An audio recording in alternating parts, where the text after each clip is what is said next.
के लड़के हैं। हमारे अपने दादा इसी बिहार में मजदूर थे, बैलगाड़ी चलाते थे। बाबूजी हमारे सरकारी डॉक्टर थे। इसी बिहार के सरकारी विद्यालय से पढ़कर हमने अपना जीवन शुरू किया है। ऊपर वाले की कृपा है, माता पिता का आशीर्वाद है, जीवन में कुछ हासिल कर लिए हैं। लोग बताते हैं कि पिछले 10 बरस में हमने जिसको भी सलाह दिया, जिसका भी हाथ पकड़ लिए, वही आदमी जीतकर राजा हो गया। लेकिन 3 बरस पहले हमने उस काम को छोड़ दिया है। अब आप पूछिएगा कि जिस काम को करके इतना नाम, पैसा, शोहरत कमाए हैं, वो काम को छोड़कर बिहार में 3 बरस से गली गली क्यों घूम रहे हैं? काम को इसलिए छोड़े कि बड़े बड़े दल और नेताओं को जिताकर देखा। आप मुखिया, विधायक, सांसद जिताते हैं, हमने 1-2 नहीं 10-10 मुख्यमंत्री को जिताकर देखा। नेता और दल के जीतने से जनता का जीवन नहीं बदलता है। ये आपको हमको लगता है कि हमारा दल जीत गया, हमारा नेता जीत गया, हमारा झंडा वाला जीत गया, हमारा जाति वाला जीत गया। मेरे भाई, जो जीत गया वो जीत के हेलीकॉप्टर पर गया और आप और आपके बच्चे जहां थे वहीं रह गए। तो मुझे यह अनुभव हुआ कि अगर ऊपर वाले ने ये शक्ति, बुद्धि मुझे दी है कि मैं जिसको सलाह दे दूं वो आदमी जीत के राजा हो सकता है, तो दल और नेता को तो बहुत सलाह दे दिए। एक बार चल के बिहार की जनता को सलाह देते हैं, आपका हाथ पकड़ते हैं ताकि आपका जीवन बदले और आपके बच्चों का भी जीवन बदले। इसलिए ये अभियान शुरू किए हैं। यहां बैठे हमारे बहुत सारे साथी जो मुझे जानते हैं, मेरे परिचय का एक हिस्सा ये भी है कि मैं वही प्रशांत किशोर हूं जिसने 2014 में नरेंद्र मोदी का इस देश में अभियान चलाया है।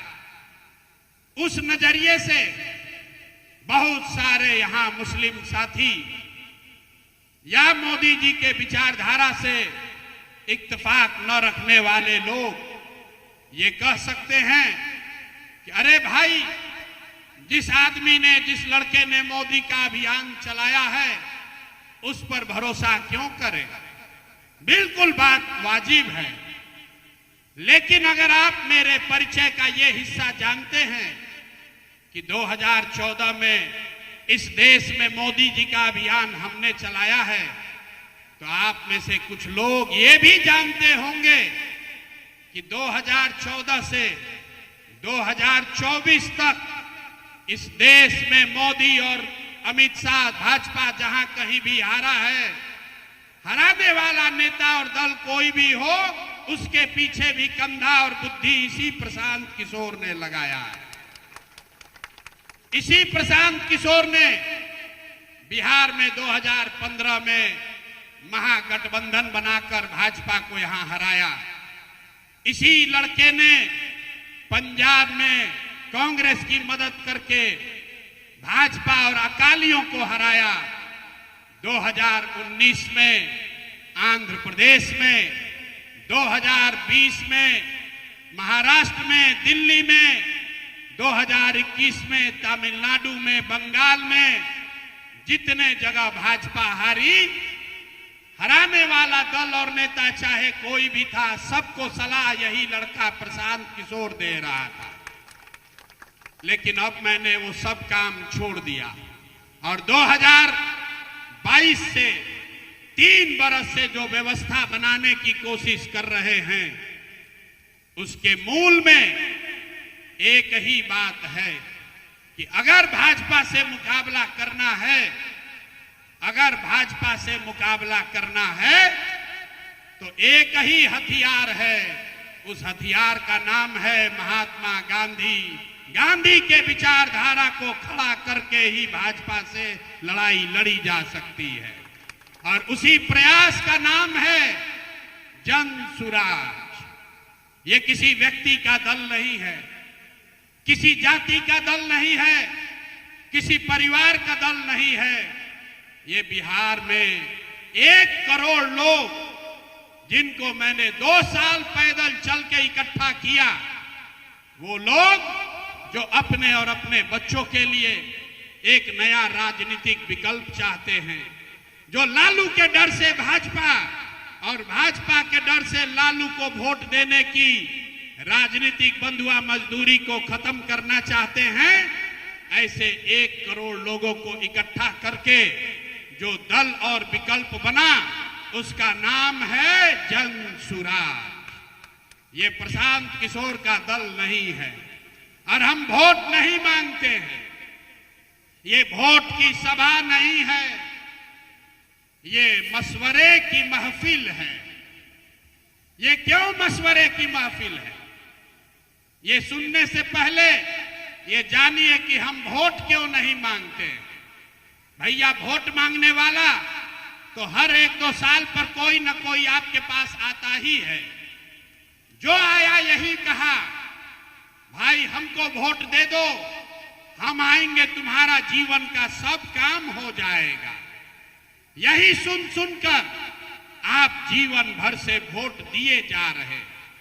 40-50 साल तक हम लोगों ने पहले कांग्रेस को जिताया, फिर 15 बरस गरीब के बेटा लालू जी को राजा बनाए। अभी 18-19 साल से नीतीश बाबू कुर्सी पर बैठे हैं। दिल्ली में मोदी जी भी प्रधानमंत्री बन गए, लेकिन आपका और आपके बच्चों का जीवन नहीं सुधरा। अब कोई आए हैं प्रशांत किशोर, आप हमारी बात सुनिएगा, हम पर भरोसा करके वोट दीजिएगा, तो इसका क्या गारंटी है कि जीतने के बाद हम आपके साथ धोखा नहीं करेंगे। भैया, जैसे पहले के लोगों ने आपके साथ धोखा किया, प्रशांत किशोर भी आपके साथ धोखा कर सकता है। इसीलिए हम वोट मांगते ही नहीं हैं। लेकिन इस सभा में, इस मशवरे की महफिल में आपको एक रास्ता बताएंगे। उस रास्ते को आप सुनिए, समझिए, ठीक लगे तो अपनाइए। मेरा ये दावा है कि अगर आपने उस रास्ते को समझ लिया तो वोट जिसको मन है उसको दीजिए, लेकिन जो रास्ता बताएंगे वैसे दीजिएगा। तो और कुछ हो या न हो, आपके बच्चों के लिए बढ़िया पढ़ाई और रोजगार का व्यवस्था निश्चित तौर पर हो जाएगा।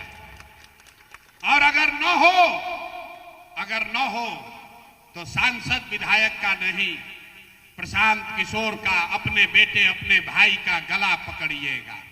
तो जिसको जिसको ये रास्ता सीखना है, जिसको जिसको ये रास्ता सीखना है, उसको 2 सवाल का जवाब देना है। जवाब सबको देना है। जरा हाथ उठाकर बताएंगे, अभी नहीं सवाल पूछने दीजिए। आपके गांव पंचायत में, आपके अमौर में और कुछ हो या न हो, आप सभी के बच्चों के लिए बढ़िया पढ़ाई रोजगार का व्यवस्था होना चाहिए कि नहीं होना चाहिए? हाथ सबको उठाना है, हाथ सबको उठाकर बोलना है, होना चाहिए कि नहीं होना चाहिए? जोर से बोलिए, होना चाहिए कि नहीं होना चाहिए? होना चाहिए कि नहीं होना चाहिए? होना चाहिए। हम नहीं सिखाए, हमने नहीं सिखाया। यहां बैठे हुए सारे लोग, चाहे आप हिंदू हैं या मुसलमान, अगड़े हैं या पिछड़े, अमीर हैं या गरीब, पढ़े लिखे हैं या अनपढ़, सबने कहा कि न भैया, पढ़ाई और रोजगार तो होना ही चाहिए। इतनी समझ आप सबको है।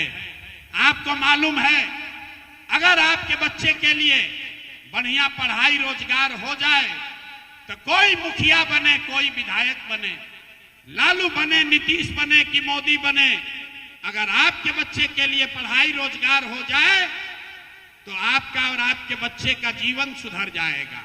ये बात आपको पहले से पता है। अब आपको दिखाते हैं आपके बदहाली का कारण।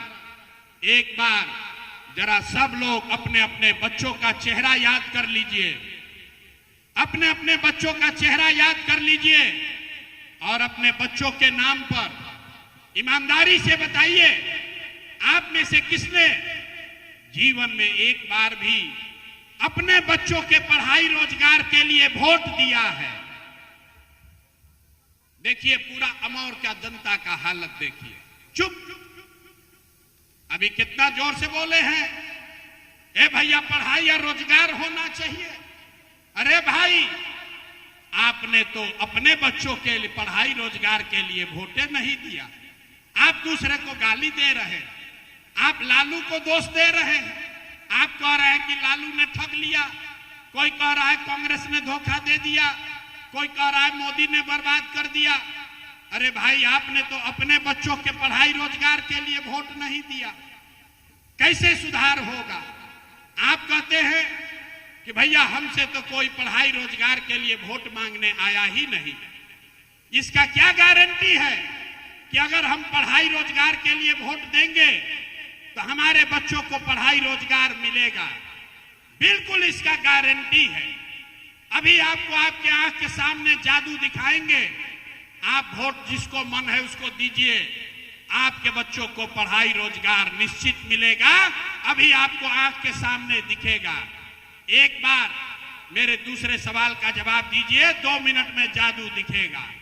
सब आदमी जरा सोच के बताइए, आज तक आपने जिन नेताओं को वोट दिया, उन नेताओं ने आपके और आपके बच्चों के लिए कुछ काम किया है कि नहीं किया है? हाथ उठाकर बताना है, किया है कि नहीं किया है। हाथ उठाइए पूरा पीछे तक, हाथ उठाकर बताइए किया है कि नहीं किया है। अरे भाई, किया है कि नहीं किया है? किया है कि नहीं किया है? हम नहीं बोले हैं, पीछे मत हटिएगा, वीडियो में रिकॉर्ड हुआ है। सबने कहा है कि भैया जिस दल को नेता को वोट दिए, आज तक हम लोग का कोई कामे नहीं किया। अब अभी 2 मिनट में आपको जादू दिखाते हैं। यहां आए बहुत सारे लोगों ने 5 किलो अनाज के लालच में मोदी जी को, भाजपा को वोट दिया है। तो बिहार में चाहे जितना चोरी भ्रष्टाचार है, 1 किलो चोरी करके 4 किलो अनाज यहां के गरीबों को मिल रहा है कि नहीं मिल रहा है? अरे जोर से बोलना है, मिल रहा है कि नहीं मिल रहा है? आपने, हमने वोट दिया हिंदू मुसलमान बनके। चुनाव से पहले भाजपाइयों ने कहा सब हिंदू एक हो जाओ, मंदिर बनाना है अयोध्या में। तो आपके गांव में, यहां अमौर में बांध पर नदी पर बांध नहीं बना, आपके गांव में अस्पताल स्कूल नहीं हुआ, यहां पर फैक्ट्री नहीं लगी, लेकिन अयोध्या में रामलला का मंदिर बना है कि नहीं बना है? आपने, हमने वोट दिया, कई लोगों ने नीतीश कुमार को कहा ना, मोदी को नहीं देंगे, हमको तो बिजली चाहिए, सड़क चाहिए, नीतीश को वोट देंगे। लालू जी के राज में बिजली पानी सड़क नहीं था, तो नीतीश के बिहार में, इसी बदहाल बिहार में बिजली का बिल 2000 आए चाहे 6000, घरे घरे बिजली आया है कि नहीं आया है? अरे हाथ उठाकर बताओ, बिजली आया है कि नहीं आया है? अमौर के आदमी का नेता लोग इतना खून चूस लिया है कि मुंह से आवाजों नहीं निकल रहा है। अरे बोलो, बिजली आया है कि नहीं आया है? आपने, हमने वोट दिया जाति के नाम पर, अपने जात के नेता को। बिहार में आदमी कहता है जिए चाहे मर जाए, अपना जात वाले को ही वोट देंगे। तो मेरे भाई,